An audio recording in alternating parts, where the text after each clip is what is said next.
Busta Rhymes.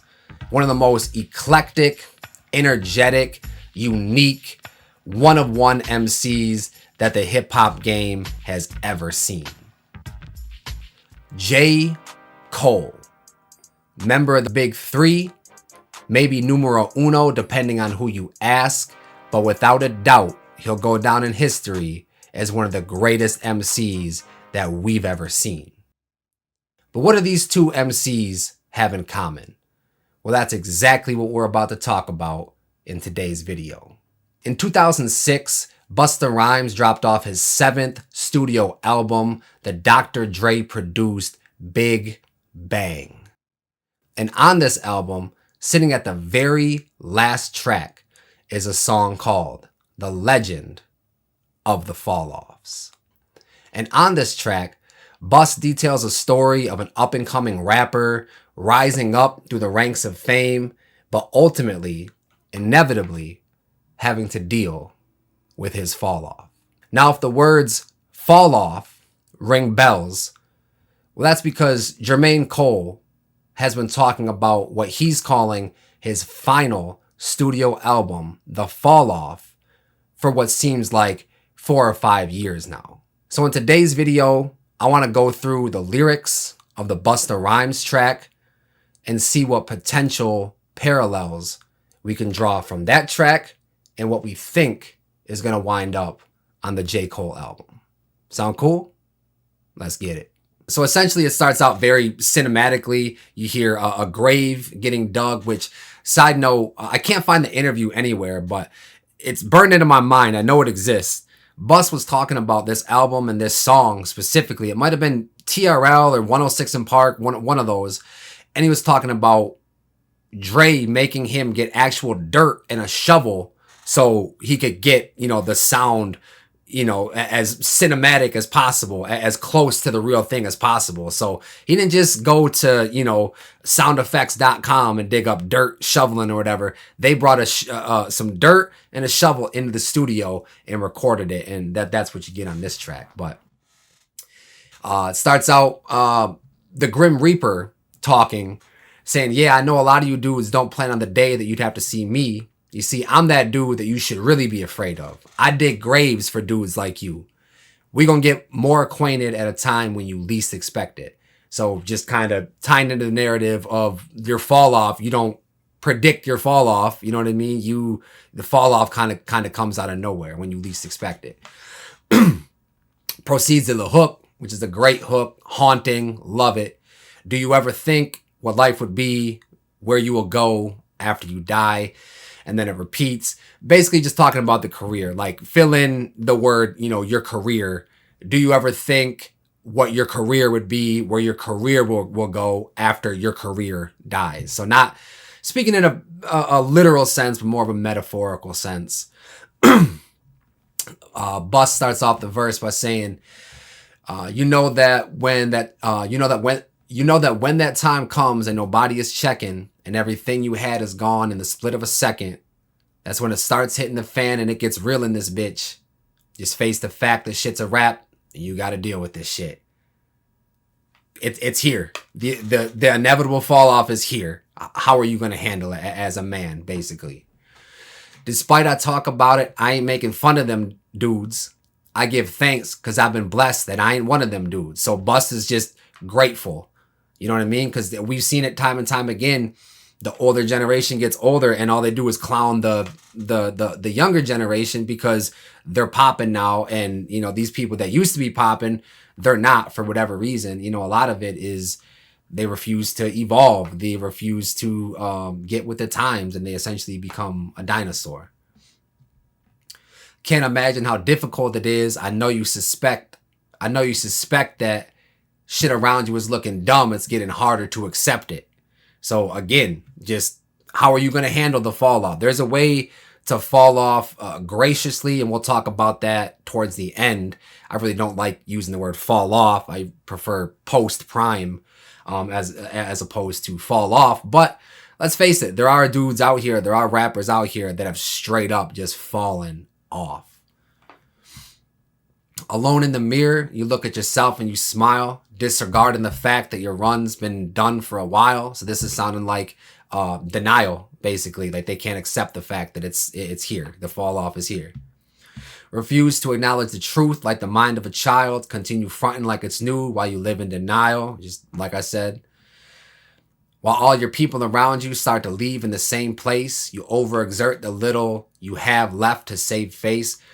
How many times have we been in situations where we probably should fall back, but we end up doing too much in order to overcompensate usually for outsiders' perspective or for outsiders' validation. You're trying to hide your expression from looking worried on what to do when your career is dead and buried. So trying to hide that expression from looking worried, just more denial behavior. Then it comes back into the hook again. And the second verse, Bus says, dudes ain't giving a fuck about your flows no more. You ain't the star you was. Fucking the same hoes no more. Promoters ain't paying and booking you for shows no more. You ain't whipping the range. You ain't whipping the rolls no more. So entire value of life, just the quality of life. You're used to these luxurious things and, fucking any girl you want or whatever. You ain't getting that no more. So everything about your lifestyle has downgraded.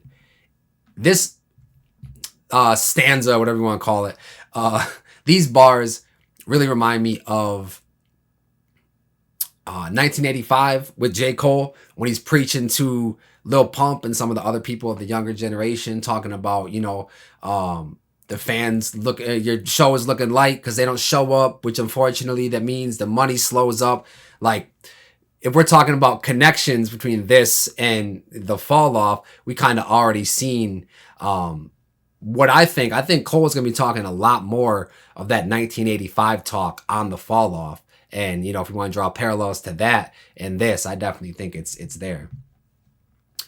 Reality starts to settle in. You're sweating every wake up. So paranoia. You're broke and now you got to return your jewelry to Jacob. So even the money is starting to deteriorate to the point where you got to give back your jewelry, which essentially was another thing just to give perception to a certain lifestyle. You run around and you front like you're still on fire, but nobody believes you. And now you live life as a liar. Pretty self-explanatory. You're only lying to yourself because it's evident in the proof. As the world continues to crumble, come to terms with the truth. So again, the outside world sees the proof. They know it's there, but you just still can't accept that shit. You're still holding on to them days when everything was about you, but dudes don't even remember you enough to shout you.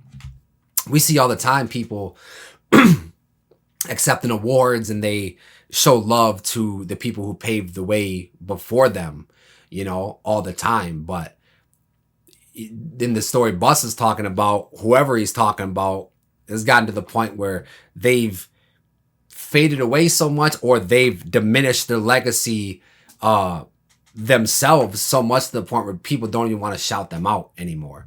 And there's a certain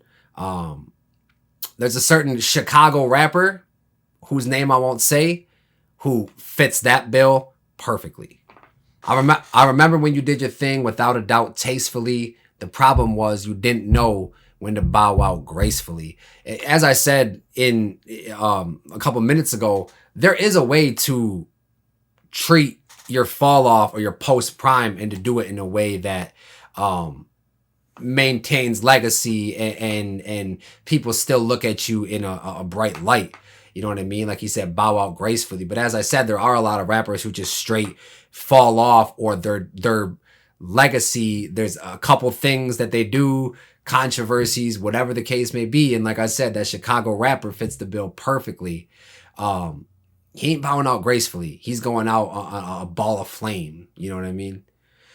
Once told, never burn out. It's best to fade away. That goes perfectly with the previous line. Preserve your value so you can live to see a greater day.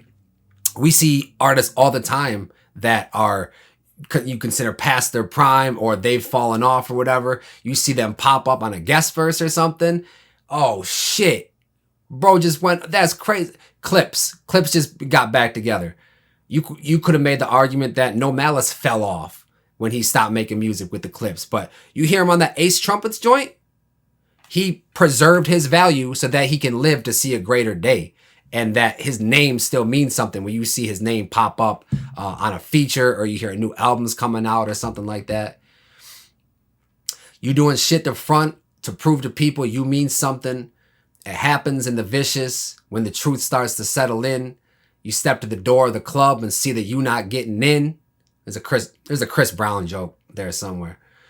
Forgetting you a man first, chasing the fame. Got to remember morals and principles, repping your name proper. But most dudes don't, and they live their whole life hurried what to do when your career is dead and buried. Then it goes back into the hook. Do you ever think what life would be, where you would go after you will die? And then it just goes back into, you know, some of the theatrics of somebody or somebody's career essentially getting buried by the Grim Reaper of the rap game. So all in all, what does that verse have to do with J. Cole's Fall Off album? We don't know. Let's just keep it a buck. We don't know yet. But what I kind of want to do is speculate and you know, fantasy book, if you will. I'm a wrestling fan, so I use a lot of wrestling analogies in my hip hop and a lot of hip hop analogies in my wrestling. It's just the way it is. But what I would love to see, J. Cole either completely just take this beat and just put some of your own verses to it. Have Bus write a new verse to it with a new perspective. This song came out 20 years ago. So Bus 20 years after the fact, kind of reflecting on the song that he made 20 years ago with J. Cole putting a couple verses, I think that would be beautiful. Or even just taking this hook and flipping it on a different beat or something like that. I think that would be amazing. There is a rumor out there, has been a rumor, that this Fall Off album is going to feature artists that have quote unquote fell off. I think that would be a great theme. I think, you know, there's definitely a handful of rappers that fit that bill perfectly that I think would go great musically. And like I said, would just fit the theme as well. The one that really comes to my mind, Eminem, I think he's gotten the most scrutiny as far as like falling off, and some of it's valid, you could say, for sure. But I don't think the skill has ever left for Eminem, and the same could be said for Bust. And as I said previously, we talk about the fall off as in somebody, you know, they haven't put out an album for a couple years because they're aging or whatever. I don't think that's true, because if you look at somebody like Busta Rhymes, yeah, his output slowed down. I think after this album, his output slowed down a bit, but he was also focused on other things. Maybe just wanted to take a break, you know, for a while. But as he said in this, he preserved his name for a greater day. So when you see him pop up on guest verses and shit after he took a little break, it was like, oh shit, Busta Rhymes is here.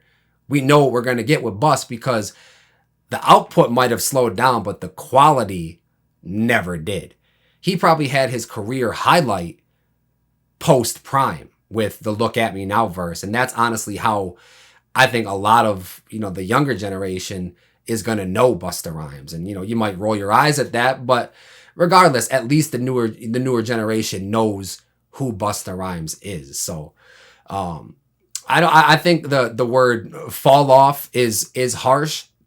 Again, there are artists that fit that bill, but I think we see it more often than not, artists, in their post prime aging gracefully, you know. And I think it's very similar to comedians, where your mind gets sharper, or it should get sharper as you age, obviously until a certain age, because old age and you know brain issues are a thing. But essentially, like, it's not like an athlete is what I'm trying to say. An athlete, your prime is like, once you hit past 30, it's like over the hill, man, dude is washed. But as a rapper, you're not even, what they say, your cerebral cortex or whatever is not even developed until you're 25. So like, there's rappers who you might think have hit their prime already that weren't even close or just entered their prime. Look at Nas. Look at the run that Nas has just went on the past couple years with Hit Boy. 6 or was it 7 albums?